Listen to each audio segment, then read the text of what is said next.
नमस्कार। कभी सोचा है कि हमारे पैरों के नीचे जो है वो असल में है क्या?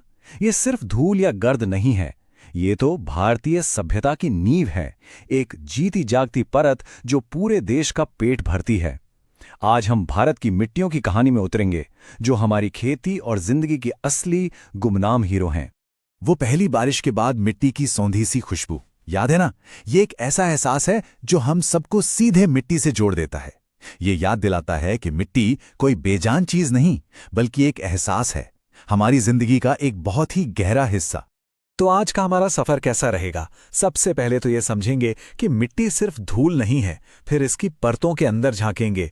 उसके बाद हम पूरे भारत का एक टूर करेंगे, यहाँ की अलग अलग मिट्टियों को जानेंगे और आखिर में इस बात पर गौर करेंगे कि इस कीमती खजाने को बचाना क्यों इतना ज्यादा जरूरी है। तो चलिए सबसे पहले और सबसे जरूरी सवाल से शुरू करते हैं। मिट्टी है क्या चीज? देखिए, इसे सिर्फ धूल समझने की भूल मत कीजिएगा। इसे एक बहुत ही कॉम्प्लेक्स, एक जीते जागते इकोसिस्टम की तरह सोचिए। एक ऐसी दुनिया जो धरती पर मौजूद हर जिंदगी के लिए बेहद जरूरी है। असल में मिट्टी छोटे छोटे चट्टानी टुकड़ों और ऑर्गेनिक मैटर का मिक्सचर है। पर एक बड़ी सी चट्टान से यह बारीक मिट्टी बनती कैसे है? यह होता है वेदरिंग नाम के एक प्रोसेस से।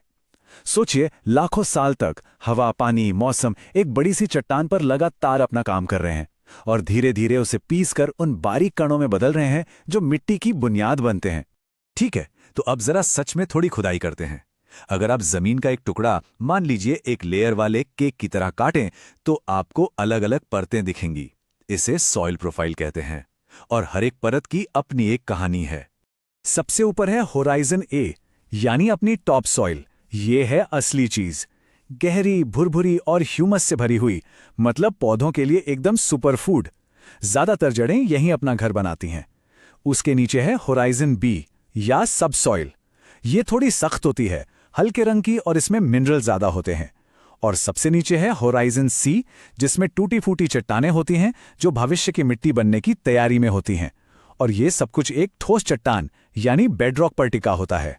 इससे पहले कि हम अपने भारत के सफर पर निकलें, एक आखिरी बेसिक चीज समझनी जरूरी है। मिट्टी सिर्फ इस पर डिपेंड नहीं करती कि उसमें है क्या, बल्कि इस पर भी कि उसके कण, उसके पार्टिकल्स कितने बड़े हैं। यही साइज तय करता है कि पानी कैसे रुकेगा और उसमें क्या उगेगा। तो इसे ऐसे समझिए, बलुई मिट्टी यानी सैंडी सॉइल, ये वैसी है जैसे किसी जार में कंचे भर दिए हों। बीच में खूब जगह तो पानी फटाक से नीचे चला जाता है। वहीं चिकनी मिट्टी मतलब क्लेई सॉइल, वो एकदम बारीक मैदे जैसी है। कण इतने चिपके हुए कि पानी को पकड़ लेते हैं। और फिर आती है दोमट मिट्टी, जो इन दोनों का बेस्ट कॉम्बिनेशन है। ये नमी को रोकती भी है और जरूरत से ज्यादा पानी को निकलने भी देती है। मतलब किसी भी किसान के लिए ये एक सपने जैसी है। और अब शुरू होता है हमारा असली दौरा। भारत का मौसम, यहाँ की जमीन इतनी अलग अलग है कि यहाँ की मिट्टियां भी बिल्कुल अलग हैं। हर एक की अपनी कहानी है, अपनी खासियत है। सबसे पहले बात करते हैं उस मिट्टी की जो भारत में सबसे ज्यादा है। हम बात कर रहे हैं जलोढ़ मिट्टी की, यानी एलुवियल सॉइल की। सोचिए, देश का लगभग 40% हिस्सा इसी मिट्टी से ढका है और ये सबसे उपजाऊ मिट्टियों में से एक है। ये मिट्टी आई कहां से? ये हमारी ताकतवर नदियों का तोहफा है। हिमालय से लाई हुई उपजाऊ गाद। जो नई नई परतें हैं उन्हें कहते हैं खादर, सुपर फर्टाइल। और जो पुरानी परतें हैं वो हैं बांगर, वो भी बहुत अच्छी होती हैं। इसी वजह से तो उत्तरी मैदानों को भारत का अन्न भंडार भी कहते हैं, जो करोड़ों लोगों का पेट भरता है।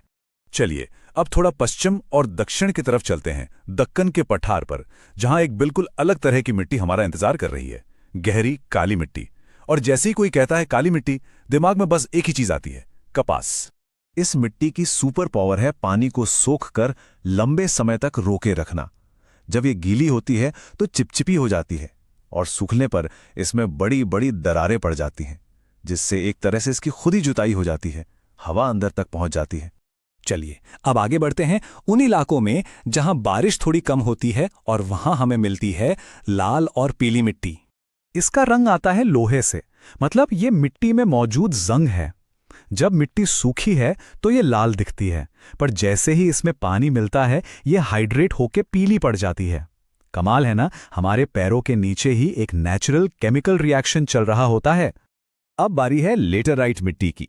ये वहां बनती है जहां तापमान भी ज्यादा हो और बारिश भी जबरदस्त होती हो। सोचिए, भारी बारिश एक कॉफी मशीन की तरह काम करती है, जो लगातार मिट्टी के आर पार जा रही है। इस प्रोसेस को लीचिंग कहते हैं। इसमें होता क्या है कि बहुत सारे अच्छे न्यूट्रिएंट्स धुल जाते हैं और पीछे बस लोहा और एल्यूमिनियम बचता है। इसीलिए ये गेहूं चावल के लिए अच्छी नहीं है, पर चाय, कॉफी और काजू जैसे पौधे, जिन्हें एसिडिक मिट्टी पसंद है, यहां खूब फलते फूलते हैं। और हमारा आखिरी पड़ाव हमें ले चलता है पश्चिमी भारत के सूखे तपते रेगिस्तान में, जहां हमें मिलती है शुष्क मिट्टी। जैसा कि नाम से ही जाहिर है, ये मिट्टी रेतीली है, खारी है और हमेशा प्यासी रहती है। यहां कुछ भी उगाना लगभग नामुमकिन सा लगता है ना? लेकिन यही इंसान की मेहनत काम आती है। अगर सही तरीके से सिंचाई की जाए तो इन्हीं मिट्टियों में बाजरा जैसी फसलें भी लहलहा उठती हैं। तो हमने पूरे भारत की मिट्टियों का ये कमाल का दौरा तो कर लिया, पर हमारा सफर यहीं खत्म नहीं होता। अब हमें उस सबसे जरूरी सवाल का सामना करना है, जो शायद सबसे मुश्किल भी है। ये मिट्टी, ये जीती जागती, सांस लेती दुनिया जो हमें जिंदा रखती है, आज बहुत बड़े खतरे में है। मृदा क्षरण, इसका सीधा सा मतलब है कि मिट्टी अपनी जान, अपनी ताकत खो रही है। ये एक नेचुरल प्रोसेस है, लेकिन हम इंसानों की गतिविधियों ने, जैसे जंगलों की कटाई, ओवरग्रेजिंग और खेती के गलत तरीकों ने इसे खतरनाक तरीके से बढ़ा दिया है। और ये सिर्फ एक एनवायरमेंटल प्रॉब्लम नहीं है, ये हमारी फूड सिक्योरिटी पर, हमारे वजूद पर सीधा खतरा है। ये सवाल हम सबके लिए है। मिट्टी सिर्फ एक रिसोर्स नहीं है, ये एक विरासत है, एक जीती जागती विरासत जिसे हमें अगली पीढ़ियों के लिए बचाकर रखना है। इस पर सोचिएगा जरूर।